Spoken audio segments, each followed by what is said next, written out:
আসসালামাইকুম দর্শক, আমি এই মুহূর্তে যেটা বলতে চাচ্ছি যে আগামী নির্বাচন কি ফেব্রুয়ারি মাসে হবে কিনা। এখন এই নির্বাচন নিয়ে কিন্তু নানার বানচাল এবং নানা ষড়যন্ত্র বাংলাদেশের বুকে হচ্ছে। এখন এই নির্বাচন, আসন্ন নির্বাচন বাংলাদেশের একটা ইতিহাসী নির্বাচন এবং আসন্ন নির্বাচন ইতিহাসের সাক্ষী হতে যাচ্ছে। কারণ আপনারা জানেন, গত যে নির্বাচনগুলো হয়েছে সেটা অবৈধ নির্বাচন হিসেবে ঘোষণা করেছে ডক্টর ইউনূস, এবং তার পরিপ্রেক্ষিতে এখন যে আগামী যে নির্বাচন হবে, যে গণতন্ত্রের দেশ, সেটা মানুষ তার ভোট প্রয়োগ করে একজন প্রার্থী নির্বাচিত করবেন এবং এই গণতন্ত্রের মাধ্যমে ফিরে আসবে বাংলাদেশের সরকার প্রধান কে হবে। দর্শক, এই মুহূর্তে যেই আলোচনাটা বেশি প্রয়োজন মানুষের মনে এবং আপনার চায়ের আড্ডা থেকে এবং প্রতিটা জায়গায় আপনারা গেলে একটা জিনিসই খেয়াল রাখতে পারবেন, সেটা হচ্ছে যে আগামী নির্বাচনটা আসলে ফেব্রুয়ারি মাসে হবে কিনা। সাধারণ মানুষ কিন্তু এখনো বিশ্বাস করতে পারছে না যে আগামী নির্বাচন ফেব্রুয়ারি মাসে হবে। তার কারণ হচ্ছে, আপনাদেরকে আমি কয়েকটি উদাহরণ দিয়ে বলতে চাই যে আগামী নির্বাচনের জন্য সমস্ত প্রস্তুতি, মানে আগামী নির্বাচন কি পদ্ধতি হবে, আগামী নির্বাচন কবে হবে এবং নির্বাচনের প্রস্তুতি কি কি, এবং নির্বাচনে কে কে দায়িত্ব থাকবে, এবং নির্বাচনের সম্পূর্ণ গাইডলাইন, কোথায় নির্বাচনের যা যা প্রয়োজন এ টু জেড আপনারা জানেন নির্বাচন কমিশনার বলে দিয়েছেন, এবং নির্বাচন এসি কমিশন তিনি কিন্তু বলে দিয়েছেন, সুন্দর স্পষ্ট ভাষায় বলে দিয়েছেন, এবং ডক্টর ইউনূসও বলে দিয়েছেন, প্রধান উপদেষ্টা। এবং কি বাংলাদেশের যে কয়েকটা উপদেষ্টা আছে তারাও কিন্তু সক্রিয়ভাবে বলেছেন যে আগামী ফেব্রুয়ারি মাসে নির্বাচন হবে, এবং বিএনপিও কিন্তু বলছে যে আগামী নির্বাচন ফেব্রুয়ারি মাসে হবে। তাহলে সব দলেরাই কিন্তু মোটামুটি বলে দিয়েছে যে আগামী নির্বাচন ফেব্রুয়ারি মাসেই হবে, কিন্তু এখনো পর্যন্ত বলছে না যে জামাত ইসলাম এবং চরমোনাই। এবং আমরা দেখতে পাচ্ছি যে বিভিন্ন রাজনৈতিক দলেরা তারা বলছে যে 100-র মধ্যে 100 নির্বাচন হবে আগামী ফেব্রুয়ারি মাসে, এতে কোনো কেউ ষড়যন্ত্র করলে সেটা রুখে দেওয়া হবে এবং ষড়যন্ত্র করে দমিয়ে রাখতে পারবে না। এখন জামাত ইসলামের কথা হচ্ছে যে পিয়ার পদ্ধতি নির্বাচন, এবং তারা পিয়ার পদ্ধতি নির্বাচন ছাড়া বাংলাদেশে নির্বাচন হতে দিবেন এবং নির্বাচনে তারা যাবেও না। এখন কথা হচ্ছে যে তারা যদি নির্বাচনে না যায়, অলরেডি বিএনপি বলছে তারা যদি নির্বাচনে না যায় তারা ব্যর্থ হবে এবং তাদের বাংলাদেশের মানুষ আর গ্রহণ করবে না।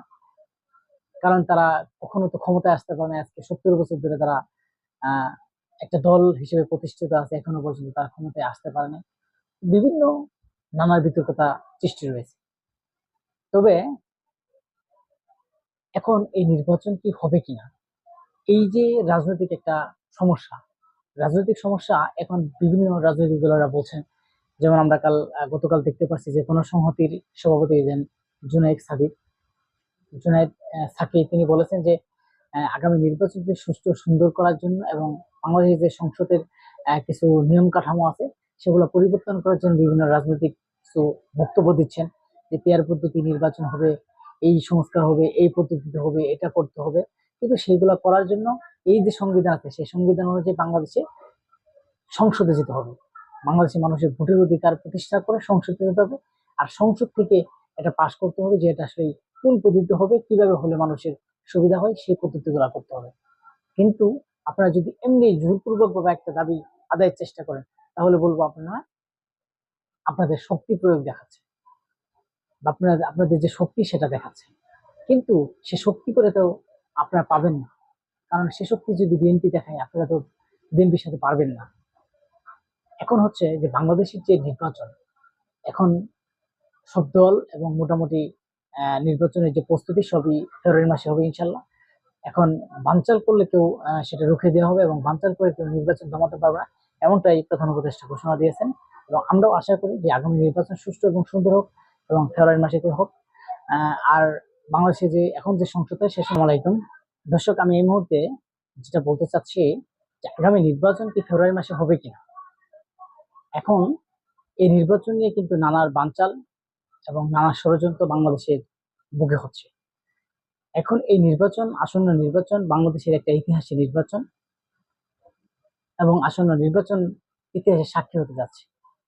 কারণ আপনারা জানেন, গত যে নির্বাচনগুলো হয়েছে সেটা অবৈধ নির্বাচন হিসেবে ঘোষণা করেছে ডক্টর ইউনূস, এবং তার পরিপ্রেক্ষিতে এখন যে আগামী যে নির্বাচন হবে, যে গণতন্ত্রের দেশ, সেটা মানুষ তার ভোট প্রয়োগ করে একজন প্রার্থী নির্বাচিত করবেন এবং এই গণতন্ত্রের মাধ্যমে ফিরে আসবে বাংলাদেশের সরকার প্রধান কে হবে।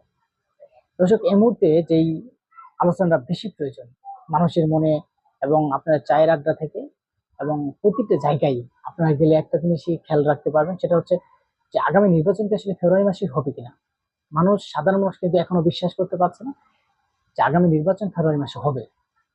তার কারণ হচ্ছে, আপনাদেরকে আমি কয়েকটি উদাহরণ দিয়ে বলতে চাই যে আগামী নির্বাচনের জন্য সমস্ত প্রস্তুতি, মানে আগামী নির্বাচন কি পদ্ধতি হবে, আগামী নির্বাচন কবে হবে এবং নির্বাচনের প্রস্তুতি কি এবং নির্বাচনে কে কে দায়িত্ব থাকবে এবং নির্বাচনের সম্পূর্ণ গাইডলাইন, কোথায় নির্বাচনে যা যা প্রয়োজন এ টু জেড আপনারা যারা নির্বাচন কমিশনার বলে দিয়েছেন এবং নির্বাচন এসি কমিশন তিনি কিন্তু বলে দিয়েছেন, সুন্দরভাবে স্পষ্ট ভাষায় বলে দিয়েছেন এবং ডক্টর ইউনূসও বলে দিয়েছেন, প্রধান উপদেষ্টা। এবং কি বাংলাদেশের যে কয়েকটা উপদেষ্টা আছে তারাও কিন্তু সক্রিয়ভাবে বলেছেন যে আগামী ফেব্রুয়ারি মাসে নির্বাচন হবে এবং বিএনপিও কিন্তু বলছে যে আগামী নির্বাচন ফেব্রুয়ারি মাসে হবে। তাহলে সব দলেরাই কিন্তু মোটামুটি বলে দিয়েছে যে আগামী নির্বাচন ফেব্রুয়ারি মাসেই হবে, কিন্তু এখনো পর্যন্ত বলছে না যে জামাত ইসলাম এবং চরমোনাই। এবং আমরা দেখতে পাচ্ছি যে বিভিন্ন রাজনৈতিক দলেরা তারা বলছে যে 100-র মধ্যে 100 নির্বাচন হবে আগামী ফেব্রুয়ারি মাসে, এতে কোনো কেউ ষড়যন্ত্র করলে সেটা রুখে দেওয়া হবে এবং ষড়যন্ত্র করে দমিয়ে রাখতে পারবে না। এখন জামাত ইসলামের কথা হচ্ছে যে পিয়ার পদ্ধতি নির্বাচন, এবং তারা পিয়ার পদ্ধতি নির্বাচন ছাড়া বাংলাদেশে নির্বাচন হতে দিবেন এবং নির্বাচনে তারা যাবেও না। এখন কথা হচ্ছে যে তারা যদি নির্বাচনে না যায়, অলরেডি বিএনপি বলছে তারা যদি নির্বাচনে না যায় তারা ব্যর্থ হবে এবং তাদের বাংলাদেশের মানুষ আর গ্রহণ করবে না, কারণ তারা কখনো তো ক্ষমতায় আসতে পারে না। আজকে 70 বছর ধরে তারা একটা দল হিসেবে প্রতিষ্ঠিত আছে, এখনো পর্যন্ত তারা ক্ষমতায় আসতে পারে না। বিভিন্ন নানা বিতর্কতা সৃষ্টি রয়েছে। তবে এখন এই নির্বাচন কি হবে কিনা, এই যে রাজনৈতিক একটা সমস্যা, রাজনৈতিক সমস্যা এখন বিভিন্ন রাজনৈতিক দলেরা বলছেন। যেমন আমরা গতকাল দেখতে পাচ্ছি যে গণসংহতির সভাপতি জুনায়েদ সাকি তিনি বলেছেন যে আগামী নির্বাচনকে সুষ্ঠু সুন্দর করার জন্য এবং বাংলাদেশের যে সংসদের কিছু নিয়ম কাঠামো আছে সেগুলো পরিবর্তন করার জন্য বিভিন্ন রাজনৈতিক কিছু বক্তব্য দিচ্ছেন যে পেয়ার পদ্ধতি নির্বাচন হবে, এই সংস্কার হবে, এই পদ্ধতিতে হবে, এটা করতে হবে। কিন্তু সেইগুলো করার জন্য এই যে সংবিধান আছে সেই সংবিধান অনুযায়ী বাংলাদেশে সংসদে যেতে হবে, বাংলাদেশের মানুষের ভোটের অধিকার প্রতিষ্ঠা করে সংসদে যেতে হবে, আর সংসদ থেকে এটা পাশ করতে হবে যে এটা আসলে কোন পদ্ধতি হবে, কিভাবে হলে মানুষের সুবিধা হয় সেই পদ্ধতিগুলো করতে হবে। কিন্তু আপনারা যদি এমনি জোরপূর্বক ভাবে একটা দাবি আদায়ের চেষ্টা করেন তাহলে বলবো আপনারা আপনাদের শক্তি প্রয়োগ দেখাচ্ছে, বা আপনাদের যে শক্তি সেটা দেখাচ্ছে, কিন্তু সে শক্তি করে তো আপনারা পাবেন না, কারণ সে শক্তি যদি বিএনপি দেখায় আপনারা তো বিএনপির সাথে পারবেন না। এখন হচ্ছে যে বাংলাদেশের যে নির্বাচন, এখন সব দল এবং মোটামুটি নির্বাচনের যে প্রস্তুতি সবই ফেব্রুয়ারি মাসে হবে ইনশাল্লাহ।